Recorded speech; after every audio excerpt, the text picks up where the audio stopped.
नमस्कार मंडळी, मी सौ श्रेयसी कर्वे. ह्या ऑडिओमध्ये आपण संत साहित्य प्रकारातला ओवी हा प्रकाराचा तिसरा भाग बघणार आहोत. कालच्या भागामध्ये आपण देवादिकांच्या ओव्यांमध्ये गणपती, मारुती, रामकृष्ण यांच्या ओव्या कशा असतात ते बघत होतो. की मोरया रे देवा, सारी विघ्ने कर दूर, निर्विघ्न माझा कर संसार. किंवा आणखीन एका ओवीमध्ये असं म्हणतात की राणीवनी वसे माझा कैलासीचा राजा, राणीवनी वसे माझा कैलासीचा राजा, भोळ्या सांबा लागी माझा प्रणिपात. अशा सर्व देवदेवतांवर सुद्धा ओव्या आहेत, पण त्यामध्ये सुद्धा अंबाबाईच्या ओव्या जास्त असलेल्या आपल्याला दिसतात. देवी जगदंबा अंबाबाई हिला स्त्रियांनी आपली सौभाग्य रक्षक अशी देवता मानलेली आहे आणि त्यामुळे तिने आपले चुडे अभंग ठेवावेत, आपला संसार सुखी राखावा म्हणून तिची परोपरीने आळवणी केलेली या ओव्यांमधून आपल्याला दिसते. एका ओवीमध्ये असं म्हणतात की आई अंबाबाई भरते तुझी ओटी, आई अंबाबाई भरते तुझी ओटी, सांभाळ सौभाग्याची पेटी उषाताईची. आई अंबाबाई फुले तुला सुवासाची, काळजी कुंकवाची माझ्या घे. सामाजिक आणि कौटुंबिक जीवनावरील ओव्यासुद्धा सर्वात जास्त आणि प्रमुख आहेत. त्यामध्ये खेड्यातील जीवनाची निरनिराळी चित्र रेखाटलेली आपल्याला दिसतात. तसंच मातृपितृप्रेम, वात्सल्य, भावा बहिणीचं प्रेम, पती पत्नीचं प्रेम याची साक्ष पटवणाऱ्या या ओव्या आपल्याला बऱ्याच दिसतात. यामध्ये बहिणी बहिणींची अशी एक ओवी आहे की बहिणी अक्काची ग चोळी येते माझ्या अंगा. एका ओवीमध्ये बहीण म्हणते, अक्काची ग चोळी येते माझ्या अंगा, आम्ही दोघी बहिणी एका वेलाच्या ग शेंगा. भावा बहिणीचं नातं सांगणारी अशी ओवी, गंगेच्या पाण्यापरी भावा ग बहिणीच्या प्रेमाला नाही सरी, गंगेच्या पाण्यापरी पवित्रता. सासू सासरे हे परिवारातले मुख्य नातं आहे, यावर सुद्धा ओव्या आहेत. एका ओवीमध्ये एक जण म्हणतात की मामंजी सासूबाई तुम्ही तुळशीची झाडं, मामंजी सासूबाई तुम्ही तुळशीची झाडं, आम्ही तुमच्या उजेंडे राज्य करू.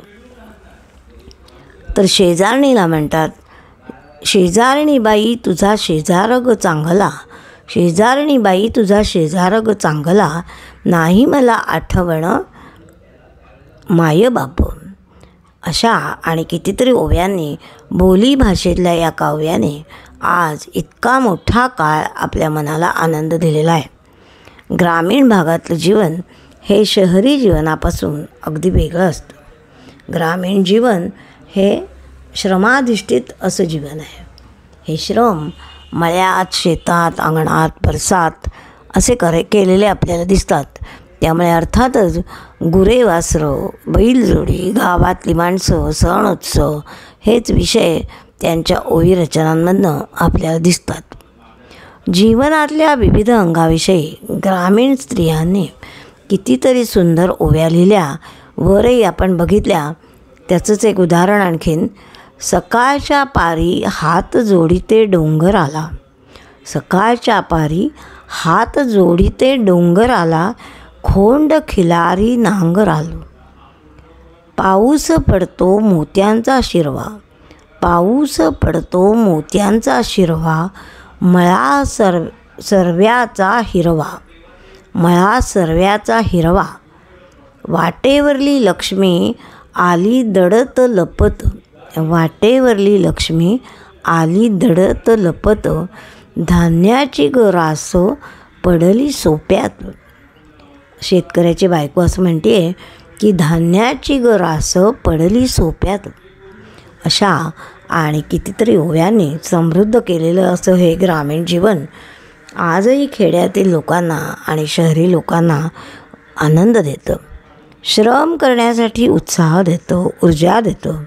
असे आपल्या माय मराठीतले साहित्य प्रकार संतांनी आपलं मार्गदर्शन त्यातून तर केलंच, आपले विचार समाजापर्यंत पोचवले, तर त्यामधून येणारी सहज लयबद्धता, गेयता, माधुर्य यामुळे खेडोपाडीचे जनतेचे श्रमही हलके झाले.